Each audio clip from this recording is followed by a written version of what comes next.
आसन की सदाशयता का ये अनुचित लाभ उठाया जा रहा है। माननीय नेता जी लंच लेने गए। अध्यक्ष महोदय, सभापति महोदय, मुझे उपदेश देने से पहले प्लीज सुनिए प्लीज। सरकार के मुख्य सचेतक ट्रेजरी बेंचेज में मुझे मंत्री जी को खोज के बता देते तो मैं इनको धन्यवाद देता।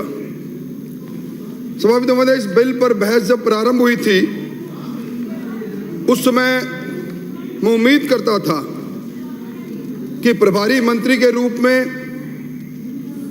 जो खुद मंत्री महोदय एक चलता फिरता मेला है विश्वेंद्र सिंह जी, वो जरूर यहाँ उपस्थित होते। सरकार कतई इस बिल के बारे में गंभीर नहीं है।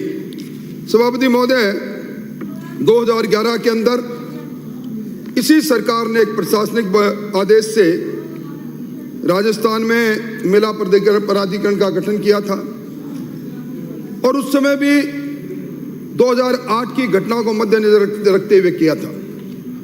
उद्देश्य और कारणों के कथन में भी मेहरानगढ़ की घटना का जिक्र किया गया है और निश्चित तौर पर घटना भी कुछ ऐसी थी, देश और दुनिया के अंदर इस घटना को लेकर कई क्रिया और प्रतिक्रियाएं हुई और मैं समझता हूं कि आवाज कहां से आ रही है?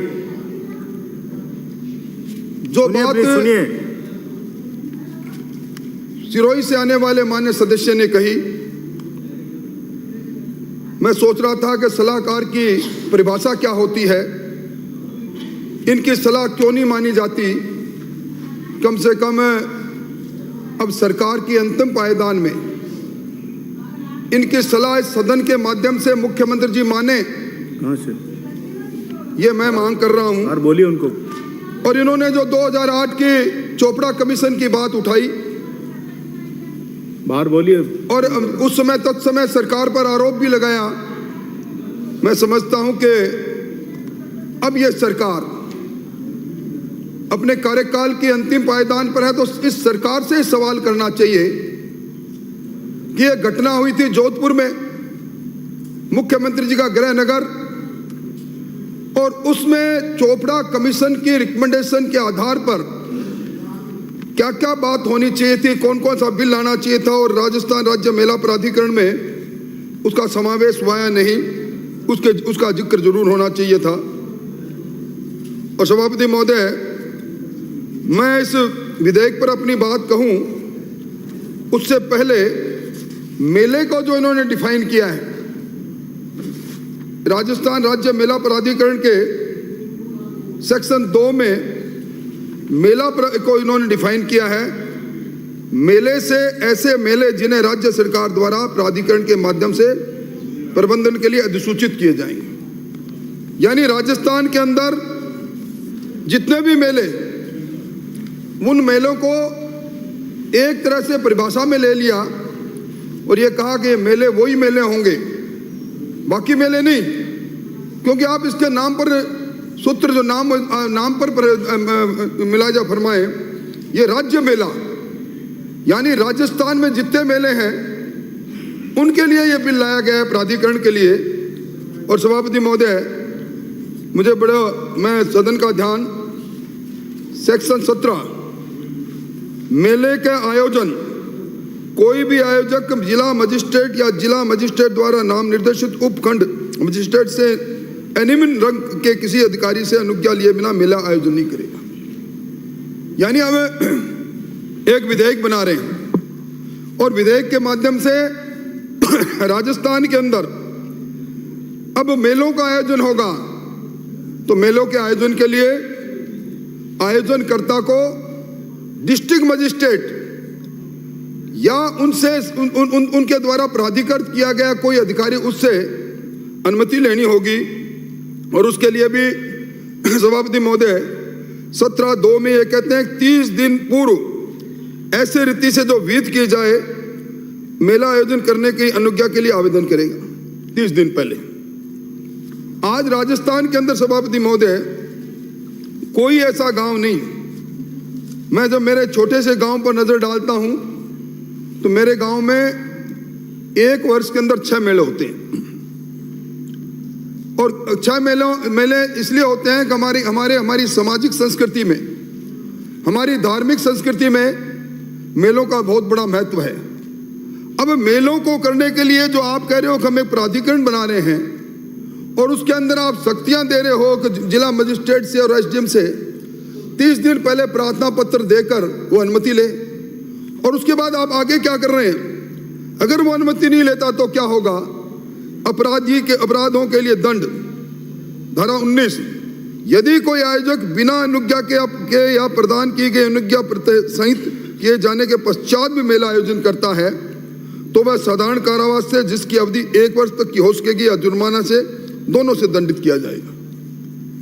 मैं समझता हूं सभापति महोदय, निश्चित तौर पर आज राजस्थान के अंदर मेले, सरकार के पास मेलों का कोई कोडिफिकेशन है? सरकार ने परिभाषा में एक बड़ा वाइडर एक कंसेप्ट दे दिया कि जिसको भी रजिस्टर्ड मान लिया वो मेला। और अगर इन्होंने नहीं माना, किसी ने अगर इस डेफिनेशन के अनुसार एप्लीकेशन नहीं दी, मेला का आयोजन हो गया, तो सरकार क्या करेगी? सरकार कार्रवाई करेगी। सरकार सेक्शन 19 में अपराध के लिए जो दंड दिया गया है उसमें कारावास देगी, 1 वर्ष तक के लिए देगी। मतलब आज सभापति महोदय, मैं सदन का ध्यान, हमें जो अधिकार प्राप्त किया है, हमें संविधान ने जो अधिकार दिया है, मैं उस सेक्शन की ओर दिलाना चाहता हूं। संविधान में आर्टिकल 25 है सभापति महोदय, और आर्टिकल 26 है। यह हमें अधिकार देता है कि हम अपने धार्मिक कार्यों का स्वतंत्रता पूर्वक निर्वहन करने का मौलिक अधिकार है, मेरे पास फंडामेंटल राइट है। मेरे गांव में एक मेला आयोजित हो गया, और मेला आयोजित होने के बाद उस मेले के लिए मैंने आवेदन पत्र नहीं दिया, और उसके बाद मैंने अनुमति नहीं ली। आज राजस्थान में सभापति महोदय, आपके पास प्रशासनिक अनुभव भी है और आपके पास गांव का अनुभव भी है। हमारे 44,000 राजस्व गांव है, कोई गांव ऐसा नहीं है जिसमें मेला आयोजित नहीं किया जाता। मैं समझता हूं कि इसके पीछे हेतु क्या है। कई बार सभापति महोदय मुझे लगता है ये संसदीय कार्य मंत्री जी नहीं है, वो बड़े तेज तर्रार है। वो हर इस जो आज विधानसभा में विधेयक लेकर आते हैं उसके पीछे हेतु दूसरा होता है, क्योंकि कहीं पे निगाहें और कहीं पे निशाना, कहीं ऐसा तो नहीं।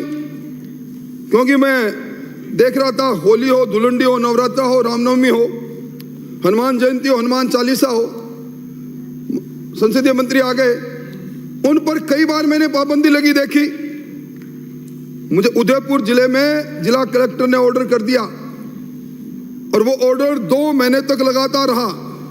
कहा कि आप अगर आपने किसी धर्म की पताका लगा ली तो धारा 144 लगा दी, आप पर दंड लगाया जाएगा। तो मैं समझता हूं कि ये जो लेकर आप आए हो, आज आपके पास प्रशासनिक आदेश भी आपने 2011 में जारी किया था, और उसी आदेश के तहत आपने इस मेले के प्राधिकरण को बनाया। और सभापति महोदय, इसी में सेक्शन 3 में आपने ये कहा है कि प्राधिकरण की स्थापना में कहा उपाध्यक्ष राज्य सरकार द्वारा नाम निर्दिष्ट किए जाने वाला प्रख्यात और विशिष्ट गैर सरकारी व्यक्ति होगा। आज आप बिल पारित करा रहे हैं, और मैं समझता हूं कि इससे पहले मेला विकास प्राधिकरण में रमेश बोराना जी को राज्य मंत्री दे रखा है। या तो आपको अगर ऐसा ही था बिल लेकर आते, हाँ सरकार को अधिकार है, पर सदन में बिल लाए इससे पहले वही सदन के अंदर ये सेक्शन 3 के अंदर 3(ख) के अंदर आप कहीं हम उपाध्यक्ष बनाएंगे, वो प्रख्यात और विशिष्ट गैर सरकारी आदमी हो सकता है प्रख्यात, मेरे उनके व्यक्तित्व में टिप्पणी नहीं करूंगा, पर क्या सरकार इतना भी इंतजार नहीं कर सकती थी कि वो जब एक्ट ला रहे उसके बाद उनको बनाती? इसलिए मैं निवेदन करूं सभापति महोदय, ये जो बिल है, ये बिल लाया जरूर गया है, पर इस बिल के बाद आप पिछले दरवाजे से कुछ लोगों को ऐसा अधिकार दे दोगे।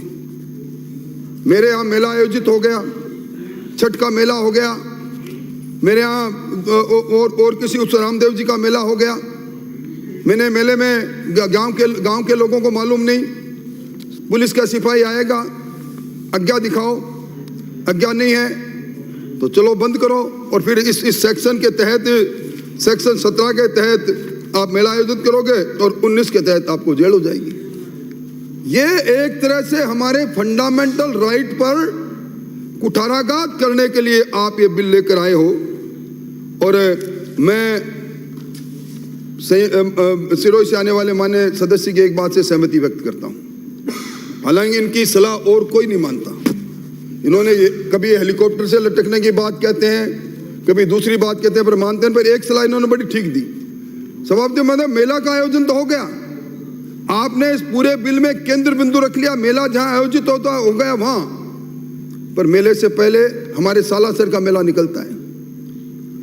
मेरा घर जिस जगह है उस घर के आगे से पदयात्राएं हरियाणा से आती है।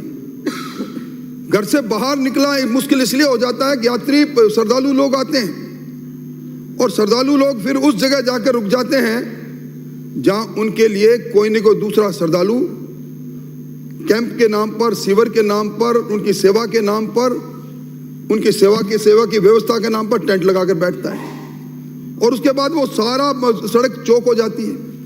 तो क्या आप जब इतना बड़ा मेला प्राधिकरण कर रहे हो, तो मेले को लेकर निकलने वाले यात्राओं को रेगुलेशन करने का भी आपके पास कोई मैकेनिज्म है क्या? निश्चित तौर पर उसकी बात करनी चाहिए। और सभापति महोदय, मैं तो आपसे यही कहूंगा कि बिल लाना, और बिल उसी विषय पर लाना, क्योंकि इसी सरकार ने कई प्रकार के बिल लेकर ही आए, और मैं समझता हूं कि इन्होंने अपने नीतिगत दस्तावेज में भी ये बात कही थी। पृष्ठ 8 में जन घोषणा पत्र में सरकार ने मेला विकास प्राधिकरण स्थापित करने की बात कही। ये नवंबर दिसंबर 2018 की बात इनको अब याद आई, जब जाने के दिन हो गए। तो मैंने निवेदन करना चाहूंगा कि आप जो आज की तारीख में हमारे धार्मिक आचरणों पर अंकुश लगाने के लिए आपने दंडात्मक प्रावधान जो कर दिए, इससे कोई हेतु सिद्ध होने वाला नहीं है। सभापति महोदय, हनुमान जी को इन्होंने छेड़ा है, हनुमान 40 बार प्रतिबंध लगा के। हनुमान जी वो हनुमान जी है, मैं सभापति महोदय, रावण जी की लंका पर को आग लगाने के लिए अपने पूंछ के आग लगा के कूद गए थे। और ये जो इन्होंने किया ना, तो ये दहन भी ये सरकार इसी कारण से होगी। इसलिए मेरा आपसे अनुरोध है कि इसको जनमत जानने के लिए प्रचारित करें। माननीय मंत्री महोदय।